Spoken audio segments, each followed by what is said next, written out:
Greetings. Good evening to everybody. This your girl Tiffany coming through here live in effect. Today's topic, or this evening topic, will be about Andre Harrell, the late Andre Harrell, and Uptown Records. All right. So it's very important that when we talk about music, we gotta talk about the industry, and we gotta talk about those who are behind the iconic artists that you know today. So Andre Harrell is the reason why P. Diddy, Mary J. Blige, Heavy D, Jodeci, um, Christopher Williams was able to gain recognition on the mainstream level. So when he started Uptown record label back in 1986 in New York City, you had young and upcoming artists that was looking to get into the business, and most of the artists came up out of New York, and except for Jodeci, they came up out of North Carolina. Okay, so for Black History, I feel that it is my duty to give recognition to the late Andre Harrell and the record label Uptown Records. All right, which by him being the founder of it and being very successful at putting these artists on the market and making sure that they get the mainstream recognition, yeah, that gave him a name. So Puffy and Mary J got something to be thankful for. Because again, if it wasn't for this man, they would never got to where they at today. And that's real talk. So let me go ahead and get started. Let me go ahead and go into the biography. As a matter of fact, let me show you guys who Andre Harrell looks like.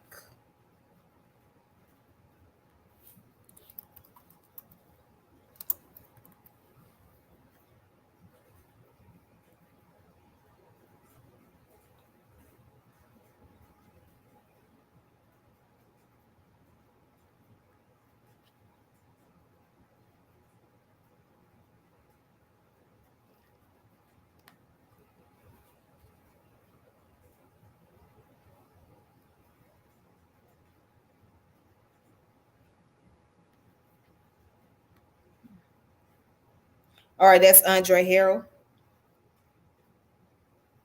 That's the late Andre Harrell.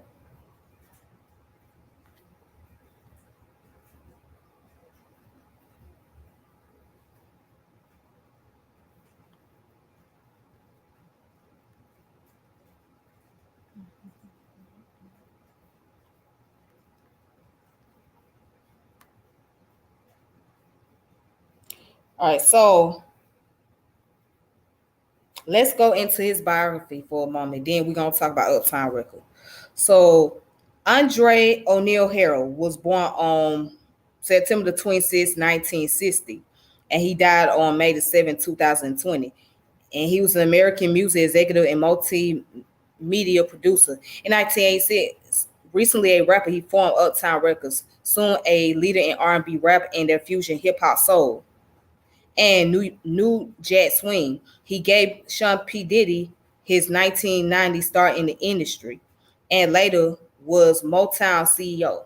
Okay, so he was born in New York City in the borough, the Bronx, on September 26, 1960.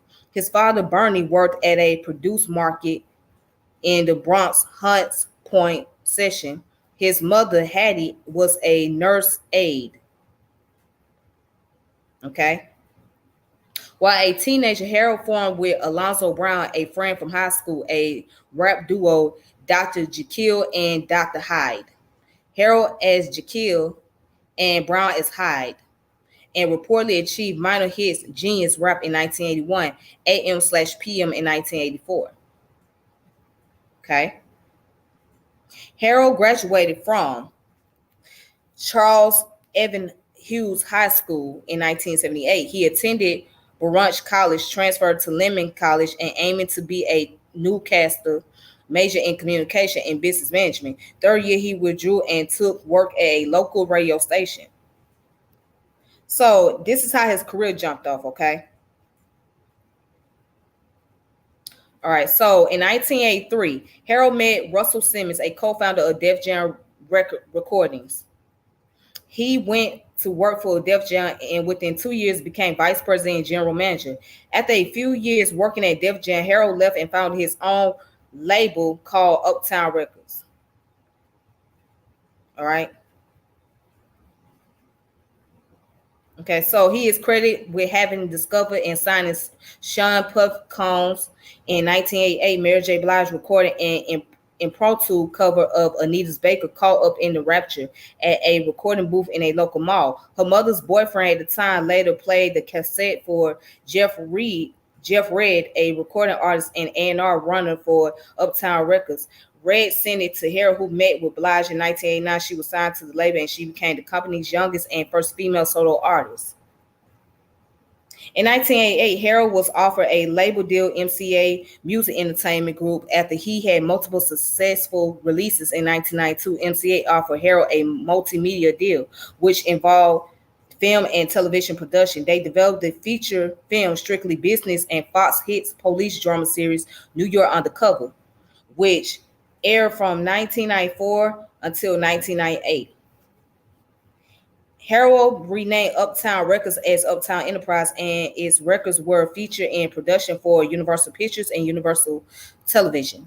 In 1994, Harrell had a son with Wendy Credle, a music attorney. They named him Johnny Credle Harrell. In 1995, Harrell was appointed CEO of Motown Records and remained there until 1997. He also hosted Champagne and Bubbles on Sunday nights from 6 to 9 p.m. on MS Urban ACWRKS 98.7 Kiss FM / New York. Harrell was the CEO of Harrell Records, which is distributed through Atlantic Records. He partnered with budding Atlanta-based production company L7 Entertainment for the release of their new artists, Hamilton Park and Nita Burrell. Harrell was the vice president of Revolt, Diddy's multi-platform music network. On October 17, 2014, he was instrumental in launching the Revolt Music Conference in Miami, Florida at the Fountain Below Hotel. This event was attended by such entertainment figures as Guy Osry, Russell Simmons, and L.A. Reid. Okay, so he died on May the 7th, 2020 at his home in West Hollywood, California. He was 59, and the news of his death was announced on Instagram by D Nice.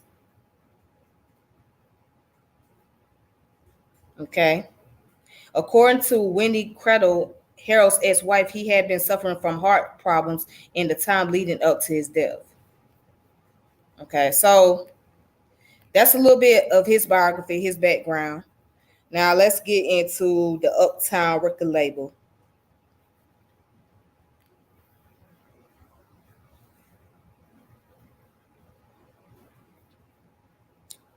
All right, so let's look at the artists he had. Okay, so again, he founded the record label in New York City, okay, in 1986. From the late 1980s into the early 1990s, it was a leader in R&B and hip hop. During the 1990s, aided by its A&R worker Sean Combs, it led the fusion of these two genres. Its artists include Al B. Sure, Christopher Williams, Guy, Heavy D, and the Boyz, Father MC, okay, Jodeci, Mary J. Blige, Notorious B.I.G., and So For Real. All right. Okay, so its compilation album Uptown is kicking in, including artists Heavy D and the Boyz, as well as Marley Marl, was distributed by MCA Records. The acts who recorded on that album were collectively known as the Uptown Crew. The Heavy D and the Boyz album, Living Large, certified gold, followed in 1987. The Al B. Sure album, In Effect Mode, released in 1988, distributed by Warner's brother under Warner Music, played 7 songs on the R&B chart. All right, also in 1988 were the Girls album, Love Me or Leave Me, distributed by Capitol, and the Impalmius album,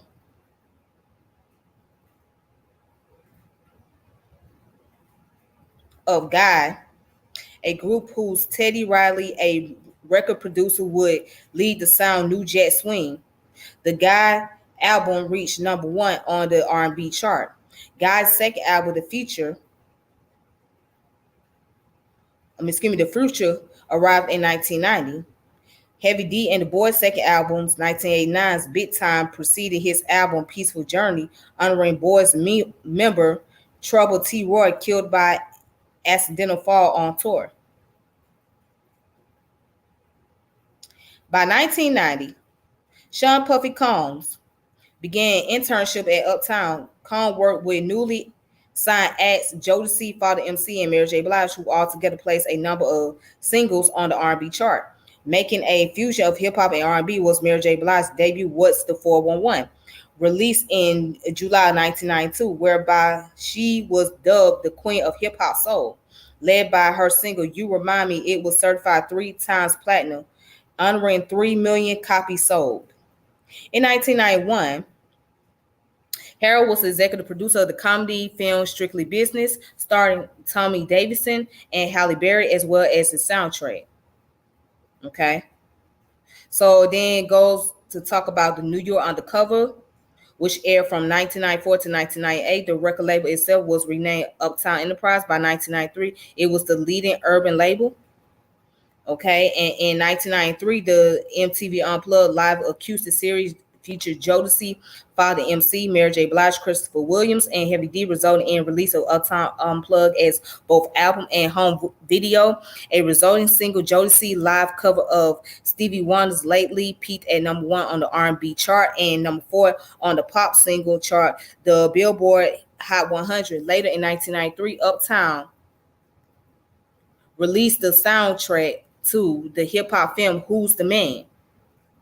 Okay. Closing 1993, Uptown released Jodeci's second album, Diary of a Mad Band.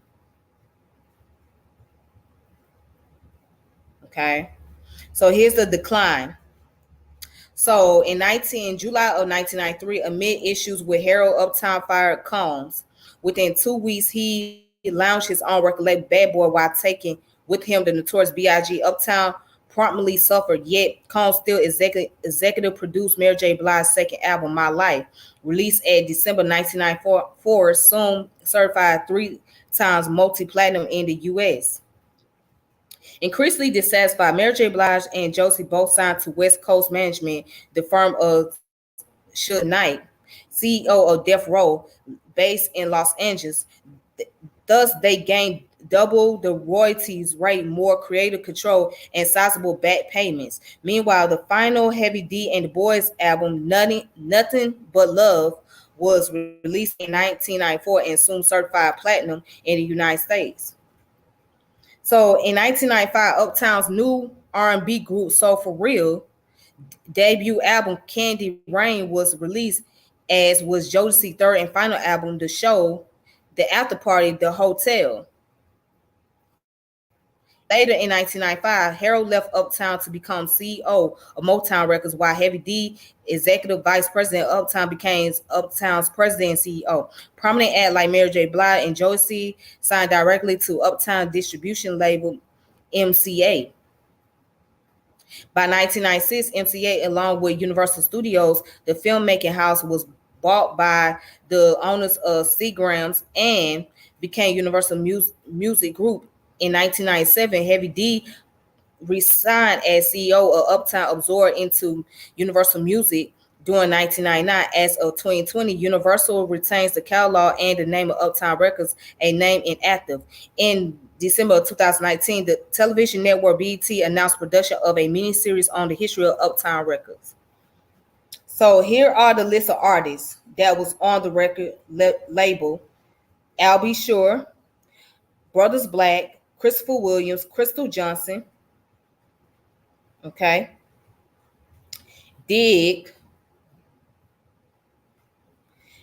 Evan Olsen, Father MC, Finesse and Sequest, Groove B, Chill,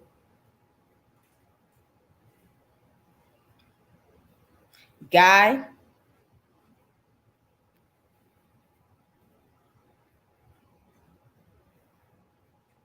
Heavy D and the Boys, Horace Brown.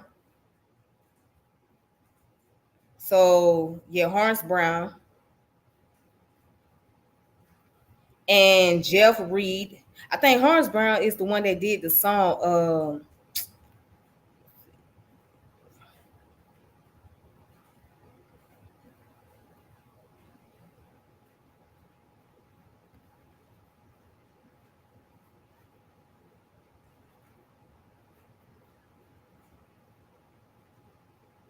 Okay, Horace Brown was the one that did the song. One for the money, two for the show. Okay, I remember that song. All right, and then you had Jeff Reed or Jeff Red and Jodeci, Key West, Lil Sean, Lady Kazan, Mary J. Blige, McGuff, Monifa, Nestor Velasquez, Notorious B.I.G., Puff Daddy, Ronnie Henderson, Soul for Real, Lost Boys, The Girls,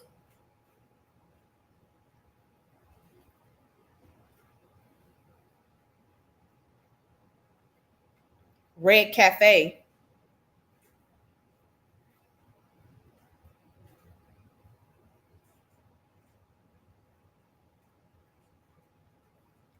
and then you got Karankin Shankaz. So all these artists, most of them I'm familiar with, and some of them I ain't never heard of or never really like know about their music or whatnot. So yeah, these are the artists that were signed to Uptown record label and whatnot. Okay.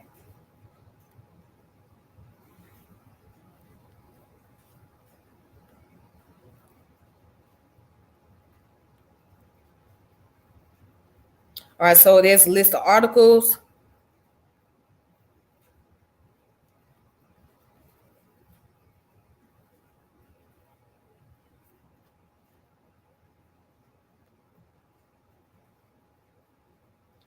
All right, so this article right here,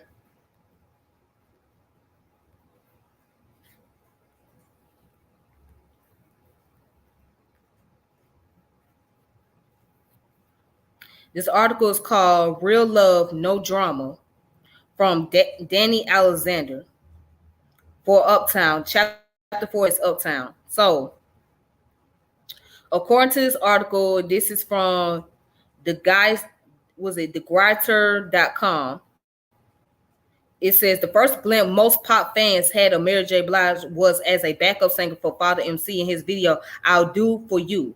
By no means a classic, the video still revealed the power women could have even as secondary players in an evolving hip hop scene. A little over a year into the sensation caused by MC Hammer's acrobatic stage presence, Father MC and two footloose women danced their rears off, pledging to everyone else in the video, the screaming women in the audience, the remote women in his backing band, traces of Robert Palmer's Addicted to Love but less creepy, and his backup singers all dressed in black and making fairly simple gestures to the beat. Everything about this video reinforced the idea that men have to earn women's attention and respect. Okay. Of the backup singers, it was the seemingly small blonde up front who stood out. She didn't necessarily call attention to herself, but she looked different. Young and innocent with big eyes, a pesky cut. At first, she bided time, swinging her arms to the rhythm, but then she sang, growling in response to the MC, and she soon became the strongest personality on stage. Somehow, she seemed a part of the act and separate at the same time. Like some big fan got a turn at the mic, and now she was showing everyone else the real possibility in the song. Okay, so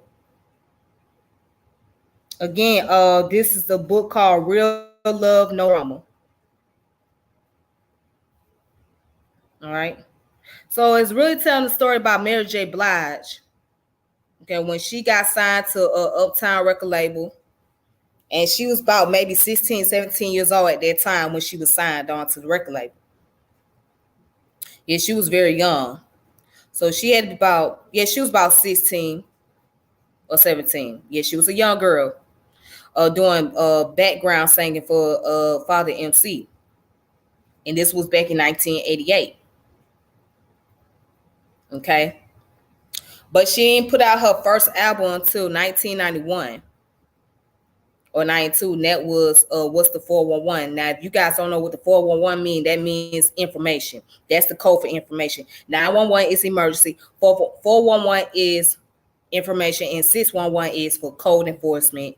And yeah. Anyways, okay. So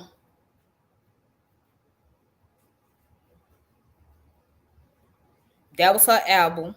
So Andre Harrell really put in the work into making sure these artists, black artists in particular, got recognition. So when things didn't go well with him at Def Jam, because that's where he got started with Def Jam, working under Russell Simmons, he went on to start his record label and put young acts on there who had the talents, who had the gifts, right? So that's what Puffy became the A&R. He became manager. He was managing over Mary J. Blige's career. He done did a lot of things. He put, you know what I'm saying? So when he left Uptown or got fired, he ended up he ended up starting Bad Boys Entertainment around 93. You know what I'm saying? So with that being said, these artists was able to move on and start their own record labels, start working with other artists in the industry, and starting to be able to have their own sound. So I want to look forward to looking at the documentary about Uptown history. I think that would be a great thing, you know, especially for anybody that wanted to learn about the music industry and they trying to get in and trying to scout their way through and learn about what's the whole ordeal behind it. But I know I could not be an artist because not that I don't have a skill set. I mean, I can learn how to make beats and all of that. That's nothing. It's just the industry part of it is very stressful because that's when the politics comes in. So you have to bring about the politics in the music industry, right? So there's politics on top of politics on top of politics. That's the whole thing. But anyways, that's it for tonight's topic about Andre Harrell and Uptown Records. That's all the information I could put out there.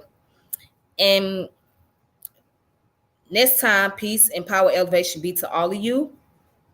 Until then, this your girl Tiffany, and I'm logging off saying deuces. Y'all take it easy on yourself. Y'all be safe, and I will talk to you guys later. All right then.